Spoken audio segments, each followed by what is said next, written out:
시간 함께 살펴보실 말씀은 창세기 5장 1절부터 마지막 절까지 32절까지 말씀입니다. 이 족보라서 조금 분량이 길긴 하지만 다 읽을 수 있는 내용이라고 생각합니다. 그래서 1절부터 32절까지 한 절씩 교독해서 읽도록 하겠습니다. 이것은 아담의 계보를 적은 책이니라. 하나님이 사람을 창조하실 때에 하나님의 모양대로 지으시되 자를 창조하셨고 그들이 창조되던 날에 하나님이 그들에게 복을 주시고 그들의 이름을 사람이라 일컬으셨더라. 아담은 130세에 자기의 모양 곧 자기의 형상과 같은 아들을 낳아 이름을 셋이라 하였고 그는 930세를 살고 죽었더라. 에노스를 낳은 후 807년을 지내며 자녀들을 낳았으며 에노스는 90세에 게난을 낳았고 그는 905세를 살고 죽었더라. 마할랄레를 낳은 후 840년을 지내며 자녀들을 낳았으며 마할랄렐은 65세에 야렛을 낳았고 그는 895세를 살고 죽었더라. 에녹을 낳은 후 800년을 지내며 자녀들을 낳았으며 살고 죽었더라. 에녹은 65세에 무드셀라를 낳았고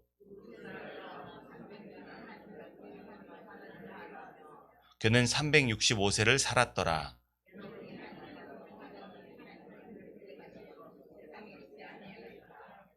무드셀라는 187세에 라멕을 낳았고 그는 969세를 살고 죽었더라.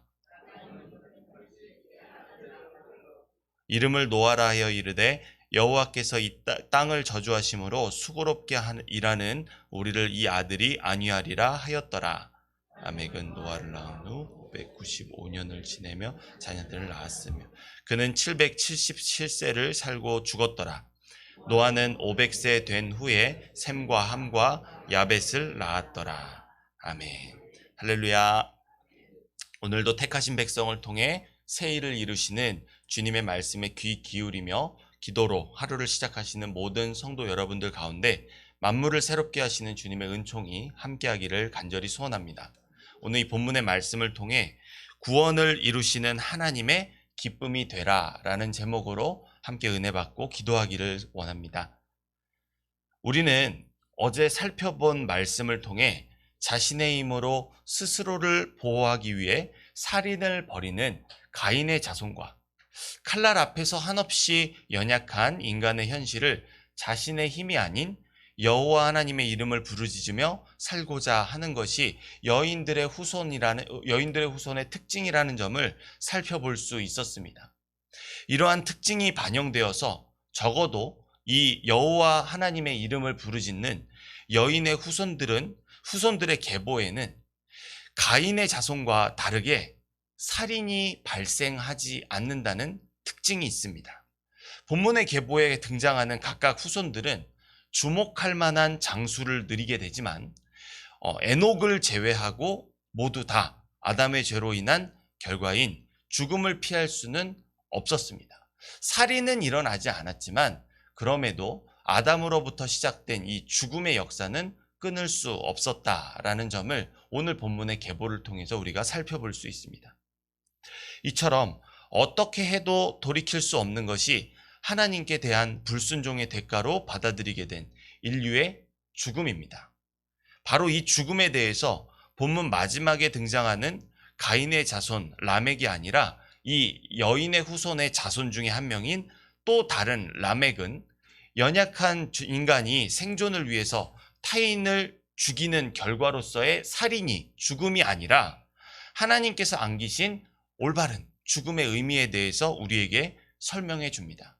참된 죽음의 의미라고 할 수 있는 이 부분을 28절에서 29절 말씀을 함께 읽으며 살펴보도록 하겠습니다. 라멕은 182세에 아들을 낳고 이름을 노아라 하여 이르되 여호와께서 땅을 저주하심으로 수고롭게 일하는 우리를 이 아들이 안위하리라 하였더라. 아멘. 라멕은 그의 아들을 낳고 노아라는 이름을 지어줍니다. 어제 나왔던 그 가인의 자손 라멕이 아니라 여인의 후손에서 탄생하는 라멕입니다. 이 라멕이 아들을 낳고 노아라는 이름을 지어주는데 그 이유를 29절 하반절에서 뭐라고 말하고 있습니까? 여호와 하나님께서 땅에 내리신 저주로 인해 수고롭게 일하는 저주를 풀어주시기 소망하는 마음에서 바로 이 노아라는 이름을 지어줬습니다. 즉, 인간이 하나님께 죄를 범하고 그로 인해 안위를 찾아볼 수 없는 저주 아래 놓이게 된 것이 바로 불순종의 대가인 죽음의 의미이고, 이 죽음으로부터 자유롭게 해줄 여인의 후손이 바로 라멕의 아들이 되어줄 것이란 소망하는 마음에서 이 노아의 이름을 짓게 되었는데, 그 뜻은 안위 혹은 안식이라는 뜻을 가지고 있습니다. 바로 노아의 이름이 라멕이 그 죽음의 저주로부터 해방되고자, 우리로 말하자면은 구원받고자 하는 소망을 담은 것이 바로 이 노아의 이름의 뜻입니다. 결과적으로 하나님은 죄악을 향해 빠르게 달려가는 가인의 자손을 인해서 세상에 짙게 드리워지는 하나님의 형상을 잃어버린 죽음의 저주를 끊어내시고 안식, 즉 사망에서 생명으로 옮겨내시고자 아담의 새로운 계보를 이루시기 시작하십니다. 그러한 의미를 담고 있는 본문의 계보는 오늘 독특한 면을 보여줍니다. 마치 성경을 되감기라도 하듯이 다시 인간을 보시기에 심히 좋으셨던 창조하시던 때로 돌아가는 느낌마저 들게 하는 기대감으로 새롭게 아담의 계보를 시작하시는 것을 확인할 수가 있습니다. 우리 1절에서 5절 말씀 다시 한번 읽어보겠습니다. 이것은 아담의 계보를 적은 책이니라. 하나님이 사람을 창조하실 때에 하나님의 모양대로 지으시되 남자와 여자를 창조하셨고 그들이 창조되던 날에 하나님이 그들에게 복을 주시고 그들의 이름을 사람이라 일컬으셨더라. 아담은 130세에 자기 모양 곧 자기의 형상과 같은 아들을 낳아 이름을 셋이라 하였고, 아담은 셋을 낳은 후 800년을 지내며 자녀들을 낳았으며 그는 930세를 살고 죽었더라. 아멘. 불순종으로 죽음의 저주를 받아들인 인간들의 죄악의 역사를 끊어내시기 위해 하나님은 친히 아담으로부터 출발하는 새로운 계보를 시작하십니다. 이 계보를 따르면 인류 역사상 최초의 살인사건의 용의자 가인과 그의 피해자 아벨은 존재하지 않습니다. 다만 가인에게 살해당한 아벨을 대신해 계보를 이어갈 셋의 이름이 등장하고, 그는 자신의 아버지 아담이 하나님께서 처음 창조하셨을 때처럼 하나님의 형상과 모양대로 창조된 자라는 점이 계보에서 특별히 강조되고 있습니다. 이는 아벨의 죽음 이후에 가인의 자손들의 폭력과 살인으로 인해 하나님의 형상이 사라진 것이 아니라 창세기 3장 15절에서 하나님이 약속하신 여인의 후손을 이루시기 위해 아벨을 대신해 셋을 통해 하나님의 형상이 온전히 전수되었음을 보여주십니다. 사람의 편에서는 분명히 죽었는데 하나님의 편에서는 신비적인 방법으로 이 죽어서 끊어져 없어져 버린 것 같은 그 하나님의 약속이 지금 하나님의 방편을 통해 셋에게 전수되었다는 것을 보여주는 것이 이 본문의 계보의 특징입니다.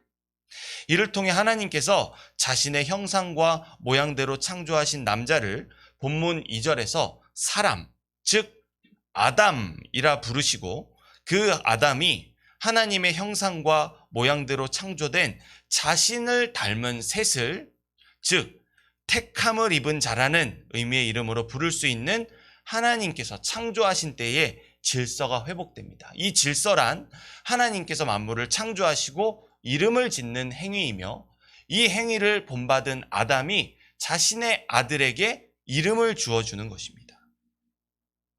이후에 성경은 누구는 몇 년 동안 살았고 누구를 낳았더라 라는 간략한 진술을 통해서 빠르게 진행되며 완전한 한 계보로서 10대를 진행하고 노아에게 이르게 됩니다.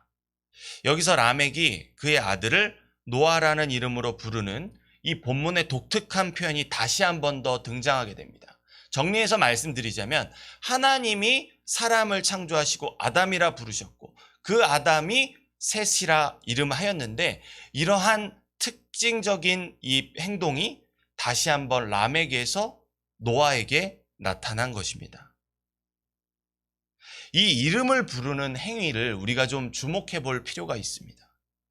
이 이름을 부르는 행위는 하나님께서 친히 역사를 이루시는 독특한 방법입니다. 그런데 하나님은 오늘 본문의 족보를 통해 이미 진행되고 있는 가인의 자손을 통한 죄악의 타락의 역사를 돌이키시고 새 창조의 역사를 시작하시고자 그분의 형상과 모양을 닮은 남자를 아담이라 부르시고, 그 아담이 자신의 아들을 셋이라 부르게 하십니다. 이를 통해서 죄악의 역사가 아니라 여인의 후손을 통해 이루실 하나님의 역사가 시작되고 있음을 우리는 확인할 수 있습니다.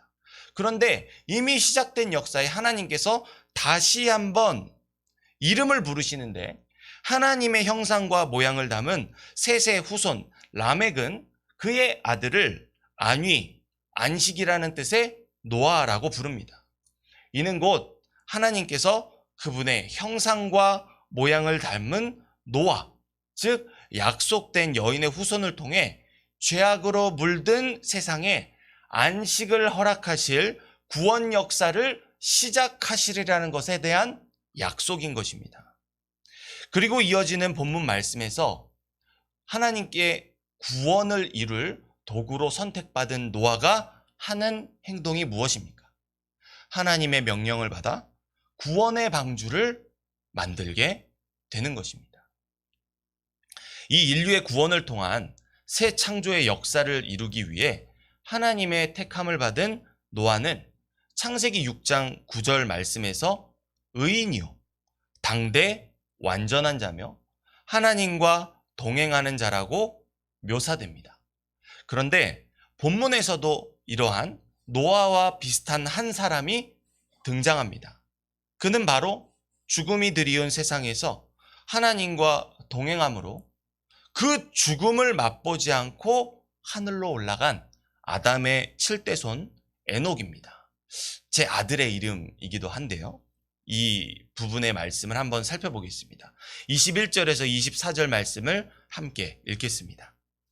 에녹은 65세에 무두셀라를 낳았고 무두셀라를 낳은 후 300년을 하나님과 동행하며 자녀들을 낳았으며 그는 365세를 살았더라. 에녹이 하나님과 동행하더니 하나님이 그를 데려가심으로 세상에 있지 아니하였더라. 아멘. 이 짧은 4절의 말씀에서 이 에녹을 움직이는 한 가지 동작이 2번 반복돼서 나타나는데, 그것은 바로 하나님과 동행입니다. 이는 곧 에녹의 삶이 하나님과 전적으로 동행한 삶이었음을 강조하는 표현입니다. 그는 365년의 생애 가운데 300년을 하나님과 동행했습니다. 동행이란 함께 걷다, 함께 살다 라는 의미를 지니는데, 이는 무언가 특별한 것을 말하는 것이 아닌 그냥 에녹의 평범한 일상 그 자체가 하나님과 함께 걷고 함께 살았던 인생이었음을 의미합니다. 에녹처럼 누군가와 함께 걷기 위해서는 그 대상에게 관심을 두지 않으면 안 됩니다. 그 대상이 빨리 가면 빨리 갈 수 있도록 관심을 가져야 합니다. 그 대상이 천천히 가면 천천히 갈 수 있도록 관심을 집중시키지 않으면 안 됩니다. 멈추면 멈춰야 하고 가면 가야 하는 것.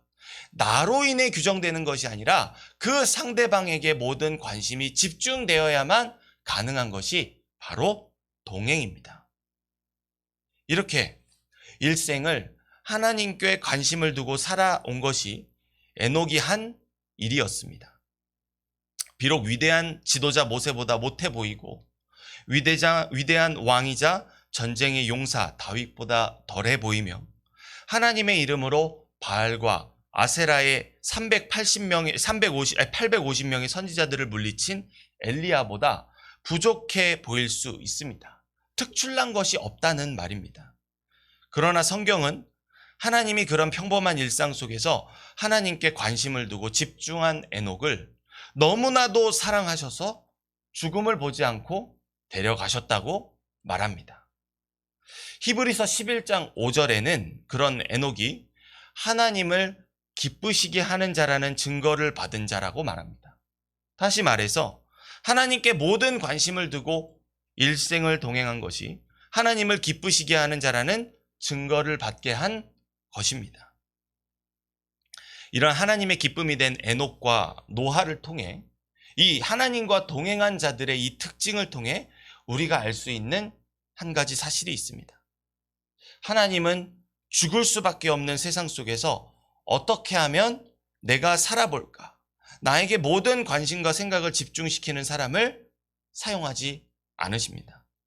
오직 하나님께만 모든 관심을 두고 집중하는 사람을 통해 일하시며 온 인류의 구원을 이루십니다. 그러한 삶은 조롱받고 멸시받고 천대받는 삶일 수 있습니다. 하지만 본문의 에녹의 경우를 통해서도 알 수 있듯이 하나님은 그의 기쁨이 되기 위해 자신의 기쁨을 내려놓는 자들에게 세상의 그 누구도 피할 수 없는 죽음을 맛보지 않고 하나님의 품에 안기게 하시는 은혜를 베푸시는 분이십니다. 이것이 기적이 아닙니다. 이에 대해서 예수님은 마가복음 9장 27절에서 하나님이 기쁨이 되는 일, 즉 날마다 자기를 부인하고 제 십자가를 지고 구원자 예수 그리스도의 복음을 위해 살아가는 자들 가운데 죽기 전에 하나님 나라를 보게 될 자들도 있다라는 희망의 말씀을 약속해 주셨습니다. 사랑하는 성도 여러분, 예수님을 믿음으로 하나님의 택함을 받은 거룩한 백성이요 양자 삼아주신 우리들 또한 평생을 그런 하나님과 동행할 수 있기를 소원합니다. 나의 모든 관심, 나의 모든 생각, 나의 모든 결정을 나에게 두는 것이 아니라 하나님께 맞추고 그분이 멈추시면 나도 멈추고 그분이 가시면 나도 가고 그분이 좌로 가면 좌로, 그분이 우로 가면 우로 따라가는 우리의 삶이 될 수 있기를 간절히 소원합니다. 에녹은 우리에게 그 비결을 알려줍니다. 평생을 하나님께 모든 관심을 두고 동행할 수 있었던 에녹의 비결은 오늘입니다. 평생은 결국 수많은 오늘이 모여야만 이루어지는 것입니다. 때문에 에녹은 날마다 주어진 삶 속에서 최선을 다해 하나님과 발맞추어 동행하며 의지하는 삶을 살았고 히브리서 11장 5절에서는 그런 에녹이 하나님을 기쁘시게 하는 자라는 증거를 받은 자라고 말하고 있음을 우리는 기억해야 합니다. 하나님은 이미 우리에게 죽음에서 자유케 하는 예수 그리스도라는 구원의 기쁨을 주셨습니다. 그러므로 우리에게 허락하신 오늘 하루의 삶을 통해 나의 기쁨이 아닌 하나님의 기쁨이 되기 위해 모든 관심을 드리며 하나님을 기쁘시게 하는 자라는 증거를 받은 믿음으로 거듭난 사람답게 살아가시는 모든 성도 여러분들이 되시기를 소원합니다. 그러나 우리의 삶을 통해 영광 받으실 하나님을 찬미하는 삶을 살아가시는 모든 성도 여러분들이 되시기를 소원합니다. 기도하겠습니다. 자비로우신 아버지 하나님, 구원을 이루시는 하나님의 기쁨이 되기를 간절히 소원합니다. 이 생을 살아가며 하나님께서 주신 생명을 가지고 살아가며 나의 기쁨을 위해 살아가는 것이 아니라 이 어두운 죄 많은 세상 가운데에서도 빛 가운데 거닐게 하시며 영원한 생명을 누리게 하시는 주님의 길을 따라 나서기를 원하오니 아버지 하나님, 그 길이 내 눈에 좁고 협착하여 아무도 가지 않는 길일지라도 그 길 가운데 주님만을 만나 뵙게 하시며 내 눈에 보이지 아니할지라도 주님께서 앞서가신 그 길을 믿음 따라 발견하게 하시고 신실하게 걸어가게 하여 주시옵소서. 그 여정이 너무나도 힘들어서 때로는 지쳐 멈춰 설 때도 있고 더디 갈 때도 있습니다.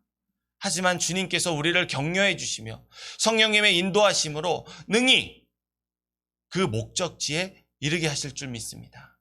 의심의 구름을 걷어내어 주시옵시고 오직 이 말씀으로 지금도 살아 역사하시며 우리를 인도하시는 주님만 신뢰하게 하여 주옵소서. 이 믿음 따라 주님과 함께 동행하는 삶이 오늘 나의 삶의 양식이 되고 나를 움직이는 원동력이 되게 하실 줄 믿사오며 모든 말씀 우리를 능히 이 죄악의 어두운 세상 속에서 구원해내신 우리 구주 예수 그리스도의 이름으로 기도합니다. 아멘.